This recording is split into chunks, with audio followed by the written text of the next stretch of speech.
welcome. Welcome to the live. Welcome. Welcome to the live. Welcome. Happy Wednesday to you. Welcome to the live. Welcome to the live. Welcome. Welcome to the live. Welcome to the live. Happy Wednesday. And for those who celebrate Thanksgiving, send the best wishes to you. And as you go into the Thanksgiving holiday today, we're going to be talking about silence and observation, which are the empath's hidden weapons for escaping narcissistic abuse. Greetings to you. Good morning, good afternoon, greetings wherever you are. Come on in. Greetings to you. Come on in. Peace and blessings to you as well. Come on in. Today we're talking about the tools of silence and observation. Thank you, Brianna. How silence and observation free you from narcissistic abuse. Come on in. And particularly as we go into the holidays, if you're getting ready to go, Sawadika, Digital Moon, greetings. For those of you getting ready for the Thanksgiving holiday, how do you deal with family, or how do you deal with time alone if you're not with family, or how do you deal with friends? Come on in. Today we're talking about silence and observation as tools for escaping narcissistic abuse. So that's what we're going into today. So come on in, and welcome to you. Today we're talking about silence, the tool of silence as a way to escape narcissistic abuse. How to use silence to escape from narcissistic abuse. So come on in. Really glad to be here with you today. Come on in. How silence frees you from narcissistic abuse. This is the story. This is what we're going to uncover today. And silence is so hard to practice. So we're going to talk about how to use silence and observation during this Thanksgiving holiday. How to use silence and observation. So let's get started because it's already 9:07. So first of all, welcome to the channel. So glad you're here. Today, we're not just talking about a lesson. This is an initiation. Because what I'm about to show you is something that most survivors of narcissistic abuse never discover. Not because it's hidden, but because it's too simple for the traumatized nervous system to believe. The greatest technologies an empath possesses are not confrontation, not explanation, not emotional labor, not proving, not defending, or justifying. The greatest technologies to help you escape from narcissistic abuse are the technologies of silence and observation. The technologies of silence and observation. Now, these two forces are so subtle, so ancient, and so precise. And these are the very tools that dismantle a narcissist's spell and help the empath regulate the nervous system and return you to sovereignty. Yeah? So today we're going to explore what silence is, what observation is, why they're difficult to practice, the spiritual perspective behind this, the scientific perspective behind this, and how to practice observation and silence, and why these tools are the most lethal protection against narcissistic abuse. Right? So let's enter this temple of understanding. So first of all, and if anything I'm saying to you here resonates, don't book a free session with me at innermileage.com. Innermileage.com. So what is silence? Silence is not the absence of sound. Silence is the cessation of reactivity. Silence is a cessation of reactivity. Silence is the nervous system's choice to remain regulated in the presence of chaos, manipulation, and provocation. Silence is the refusal to feed the narcissist's energetic ecosystem, or ecosystem, if we can say that. And silence is the destruction of narcissistic supply. From a neuroscientific perspective, silence also activates the part of your brain that improves regulation, pattern recognition, executive function, as well as long-range decision-making, right?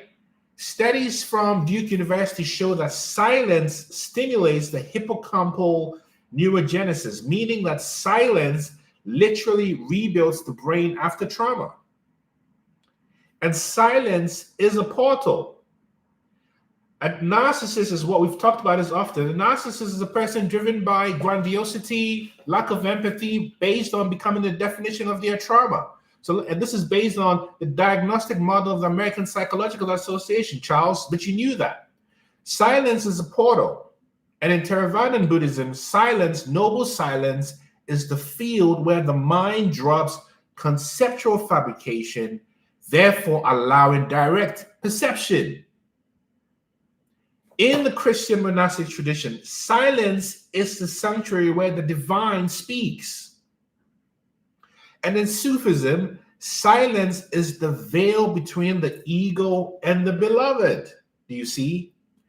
In Kabbalah, silence is known as the Ein Sof, the infinite. So the first pillar that an emotionally adept person enters is the environment where they know, to will, to dare, and to keep silent.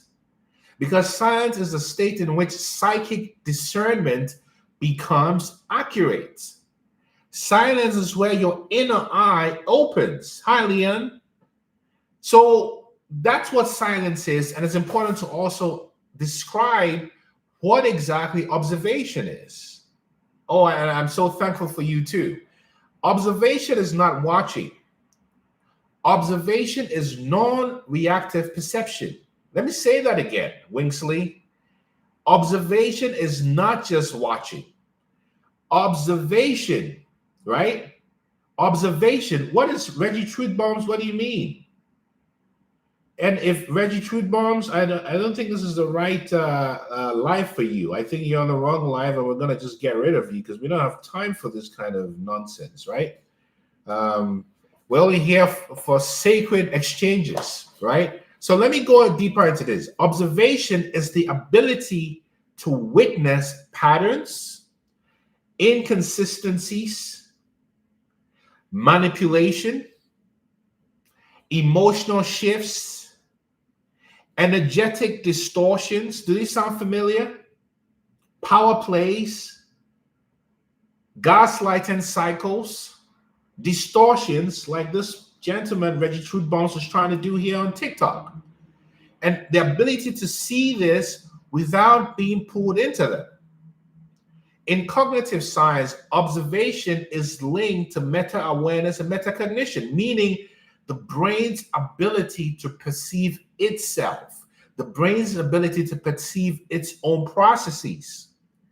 This is highly documented in the book Thinking Fast and Slow by Daniel Kahneman, where he talks about System 1 and System 2 thinking, meaning that observation, I'm giving you the evidence and describing what observation is. Observation shifts you from automatic survival responses into conscious analysis. And in quantum mechanics, the observer effect states that the act of observation collapses the wave function, therefore revealing what is real. Am I making sense? Because if I'm talking to you, somebody type transform. I don't want to just be talking to myself. Somebody let me know I'm talking to you. This that I've described, Cynthia, thank you, parallels narcissistic abuse, meaning that when you observe a narcissist without reacting, their illusions collapse, Divine Feminine. Their masks slip, Leon. Their tactics become visible. And the spell of the narcissist begins to lose power, Wingsley, Earthlines. You see? So observation is spiritual X-ray vision. And mystically, this way of observation is described across spiritual traditions. In Buddhism, the word sati means mindful awareness that sees impermanence, unsatisfactoriness, and suffering. That is what happens when you observe the narcissist. This is also talked about in Hinduism as sakshi, which is the witnessing consciousness. And the one I prefer and like the most is from Kemet, the Eye of Horus. The Eye of Horus, which is perception unclouded by ego. You cannot wake up your intuitive abilities and perceptions without freeing yourself from distortion and without observing, because observation is perception freed from distortion. So why are silence and observation hard to practice for emotional survivors? Why is that? And if I can be of help to you, book a free session at Inner Mileage or check out my Escaping Narcissistic Abuse course at innermileage.com. The reason why survivors of narcissistic abuse, or those who escape narcissistic abuse but are still resonant to those energies, is because of the following. I'll give you 3 reasons. The first is hypervigilance. The second is conditioning. And the third is narcissistic training. Now, let me explain. Hypervigilance simply means that trauma trains your nervous system, my nervous system, to always scan for danger through activity, not through stillness. So for this reason, silence feels unsafe. Also, observation feels passive, whereas doing feels protective, Shakia. So hypervigilance distorts perception, sweet Melissa. It really, I know it's difficult. The second reason I talked about is conditioning. Narcissistic families teach empaths to explain, to defend, to justify, to fix, etc. Right? Hey, Don Marie. But silence, based on your conditioning, feels like an abandonment of duty. An observation feels like withholding love.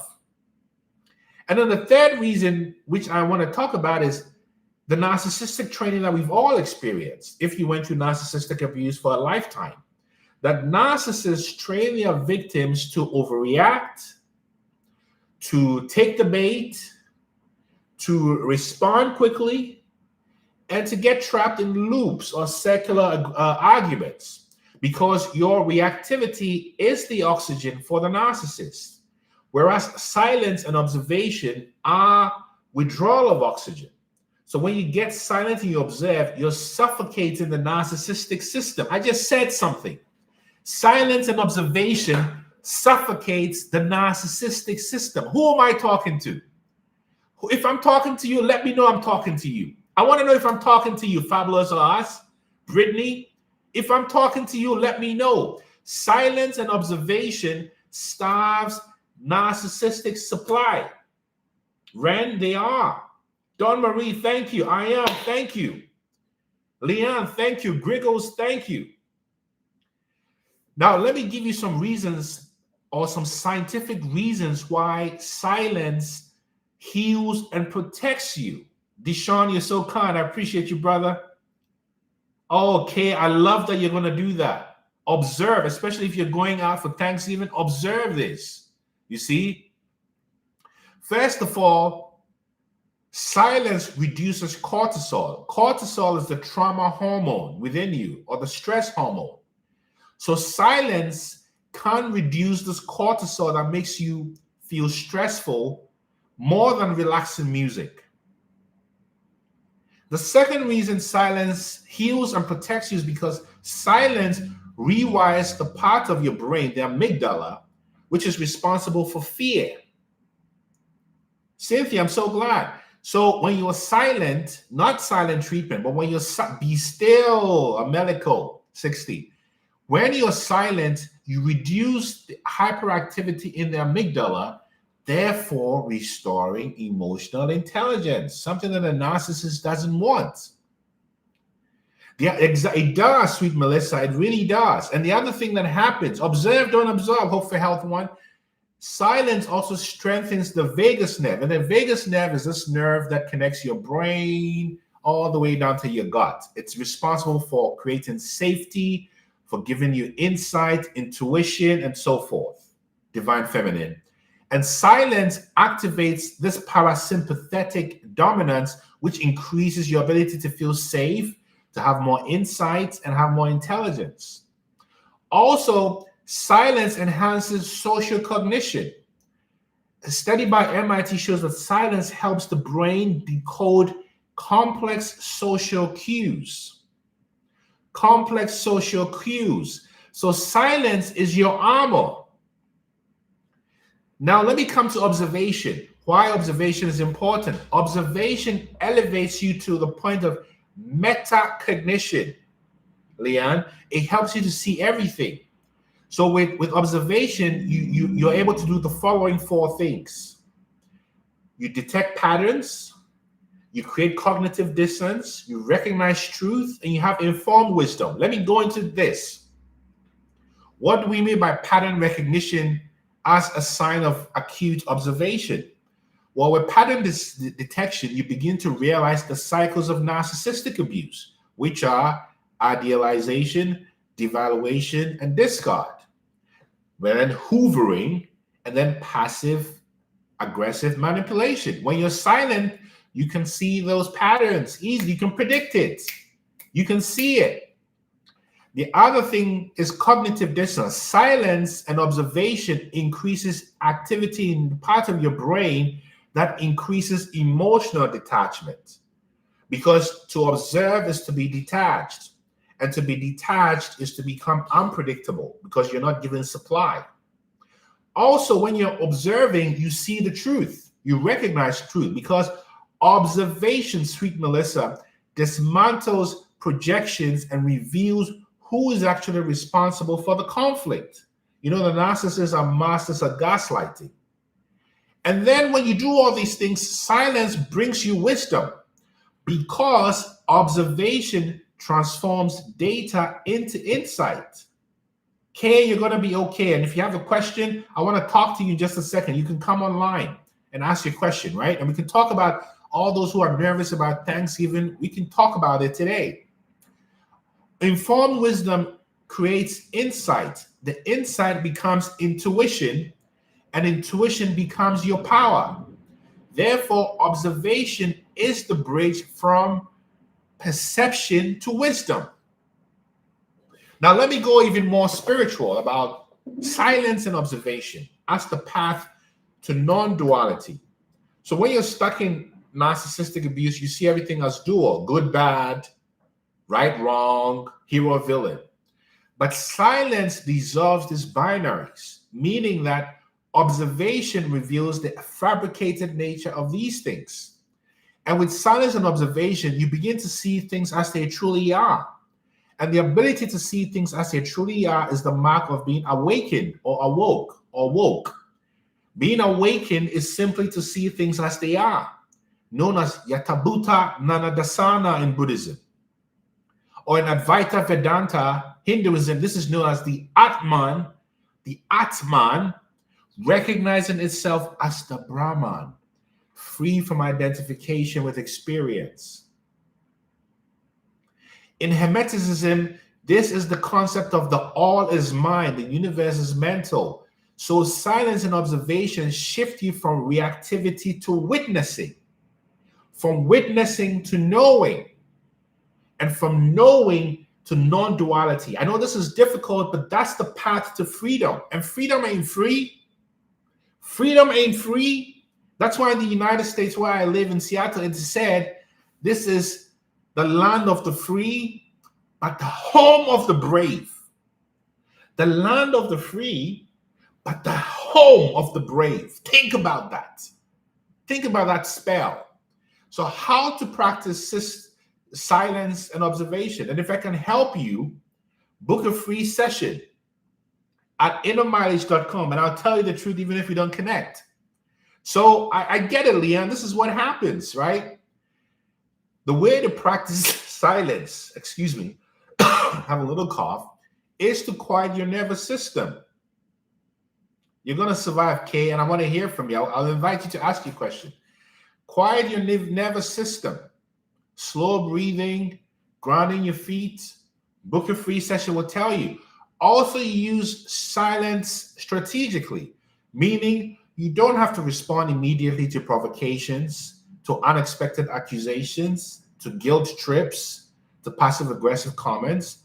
You can replace it with, I'll get back to you, strategic silence. And in Buddhism, there's something called noble silence. And you can practice noble silence on a silent retreat, or you can decide on a day you're going to listen more than you speak. You're going to listen more than you react. You're going to listen more than you explain. You're going to listen more than you perform. This rewires your survival brain, Al, or AI, I can't tell. And practicing energetic silence, which is to stop feeding the narcissist psychic cord, cuts the resonance, because no narcissist can reach you where love is present. Narcissists can only reach you where there is hate. And Miss Becca, I'm going to invite you to ask your question very soon, right? Or you're making a comment. So how do you practice observation? You simply name what you see without a story. You don't create a story. You just name exactly. Remember, I told you awakening is about seeing things as they are. So if a narcissist raises their voice, just observe that. If she changes the subject, observe that. If she avoids accountability, observe that. Notice only the facts. Divine Feminine, you said it like you've walked this path. I get it. Then track the patterns, observe without absorbing, and document. And by the way, how do you become a better listener? Listen with your body, not your thoughts. Listen for what is not said.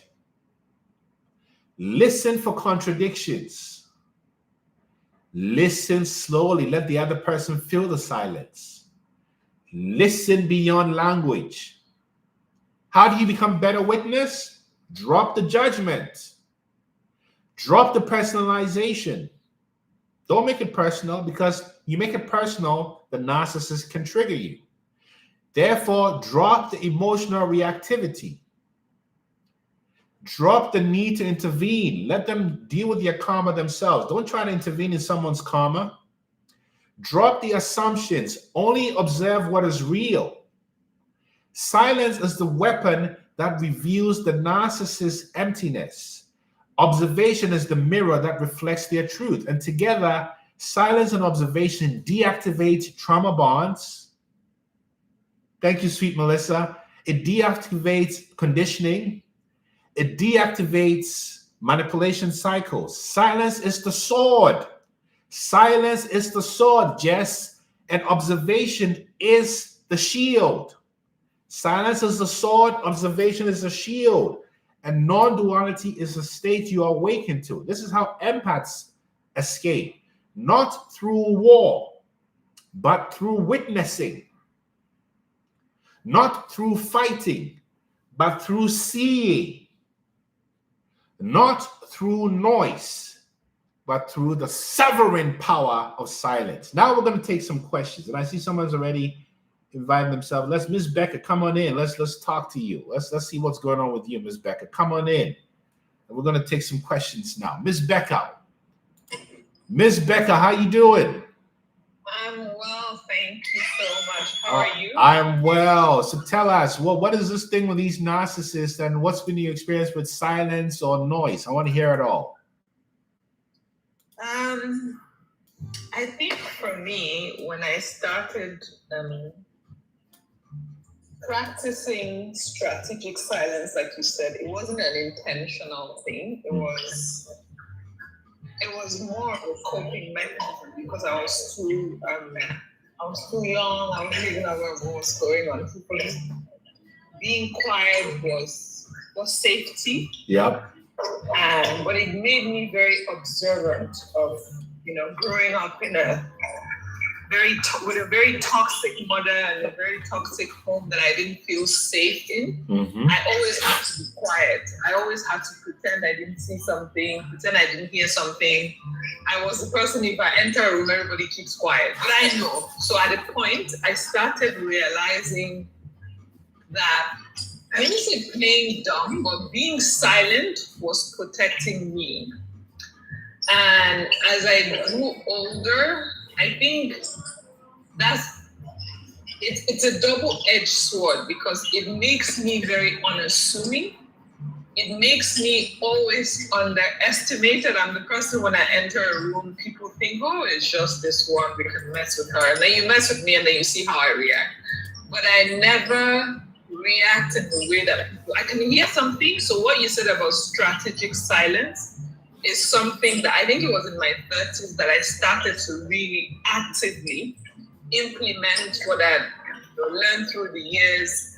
And before that strategic silence came from me as an adult, was self-aware.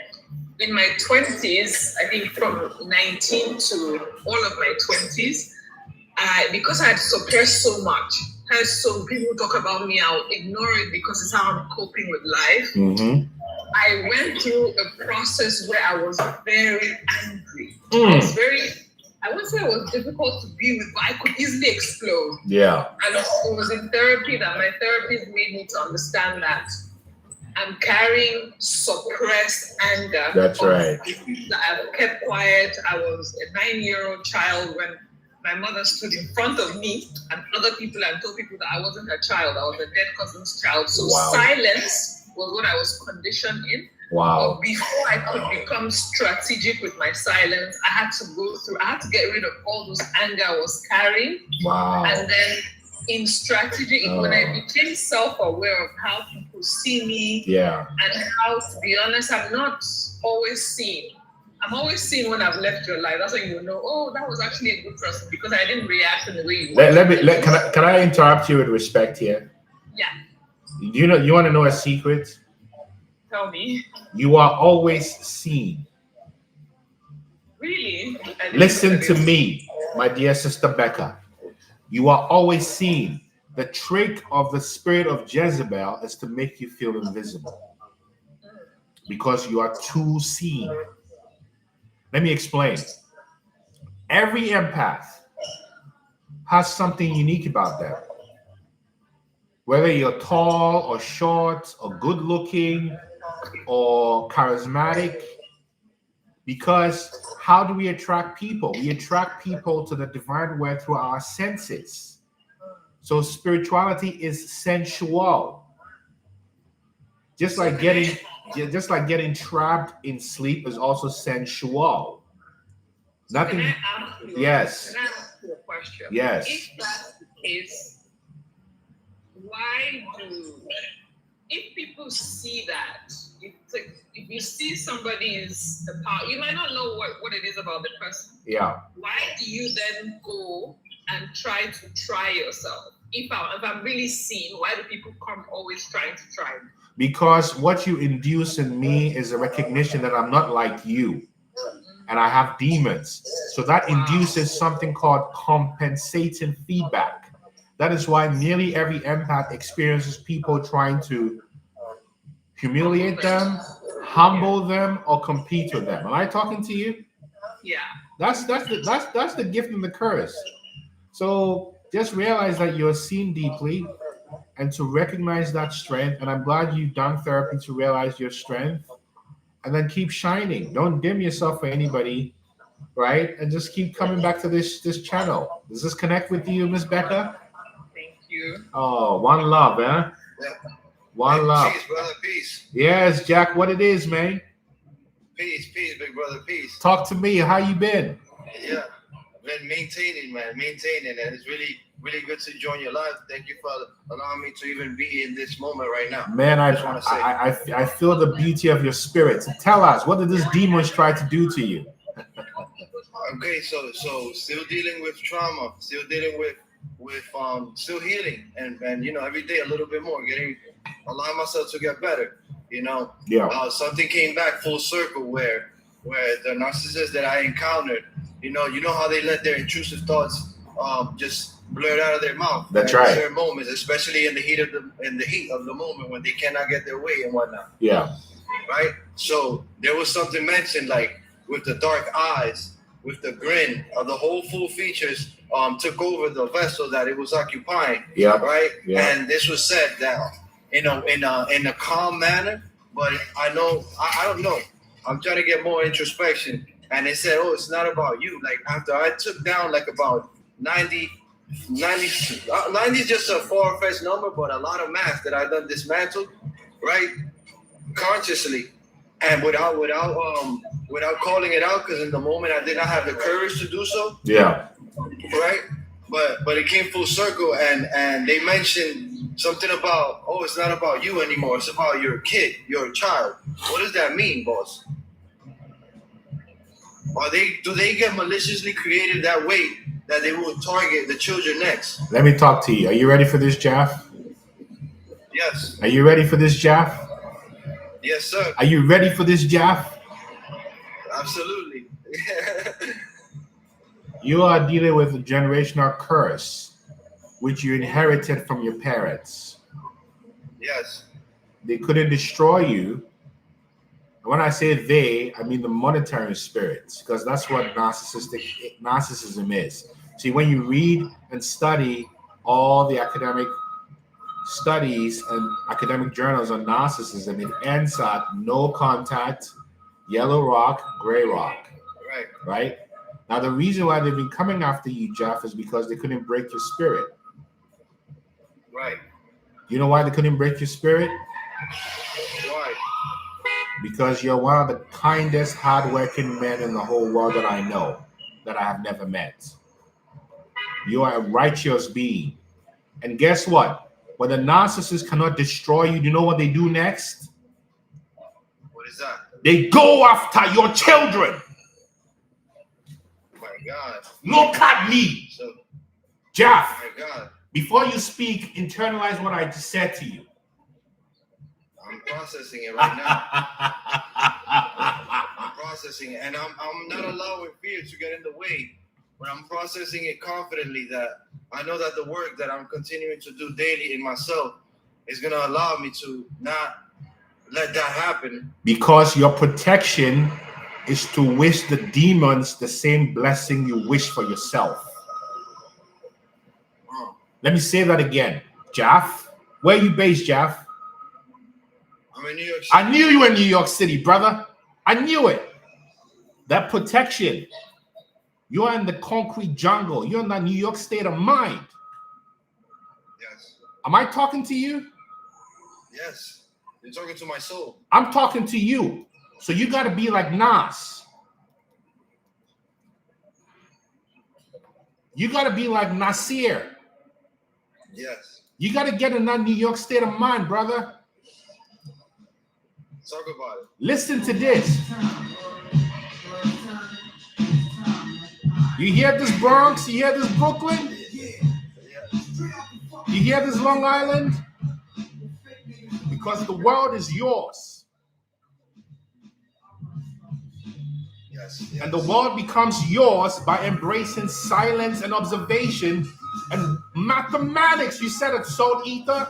Let me talk to this brother on some 5% knowledge. Because you're a poor righteous teacher. Am I talking to you, or am I just using words here? No, you're talking. Okay, so poor righteous teacher, you get back to your supreme mathematics and your righteousness. That's your protection. Okay, I heard that. Did I talk to you? Did I talk to you? Or am I talking to myself? Huh? Who am I talking to? Gotham City? Come on, man. And you know what I want you to do, brother? Yes. Go to the 9/11 memorial. Okay. Find where the slave burial grounds are. Even if you don't have a connection directly to that. Okay. There's something there for you. I'm taking heed. Thank you for that. You understand what I'm saying, my brother? I will be lying. I'll be living a lie. I've been there 36 years, born and raised in this city. I've never been there, but I will definitely check it out. So you know what we just done together? What is that? We've just made the world yours. Whose world is this? It's my world. I can't hear you, Jeff. Whose world is this? It's my world. No, you gotta say it with me, man. Whose world is this? This world is mine. This world is mine. This world is mine. Whose world is this? This world is mine, big brother. Man, I've given you the message, brother. So you go out there and you do what you gotta do. You know what I'm saying? Thank you so much. One love, Jeff. You lifted so much off of my shoulders. Thank you so much. One love. When you go to 9/11, when you go see those ancestors, I want you to come back here and tell us about it. You hear me? I definitely will. Forgive and observe. Forgive, because this is your world. You understand what I'm saying, brother? One love, big brother. One love to you, man. One love. As the honor is all mine. For following a lot of your posts, they just keep coming in. Look, I don't even know why I don't got you as a follow, but your posts keep coming, and I keep reflecting on them. And this is a very good it's a good moment. For okay, me. Here it is. Before you go, this is for you.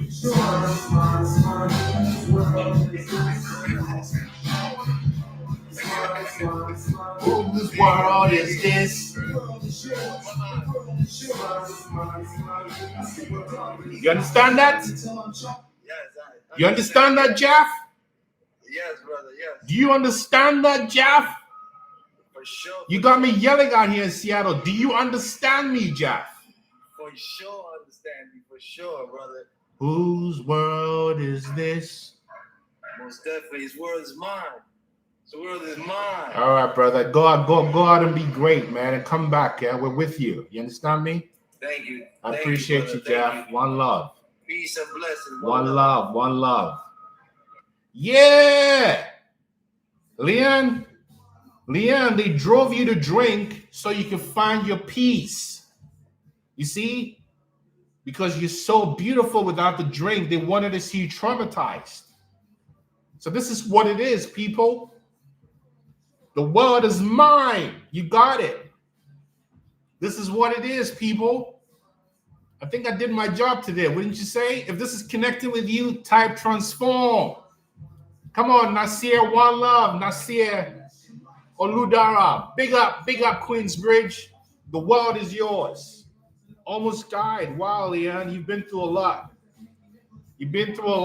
Miss Becca, give thanks. Dawn Marie. Leon, Wingsel, let me know if I'm connecting with you. Type transform if the world is yours. Like Nasa said. Griggles. Hope for health. The world is yours. It's DPFTW. The world is yours. Cynthia, the world is yours. It's mine. This is what it's about.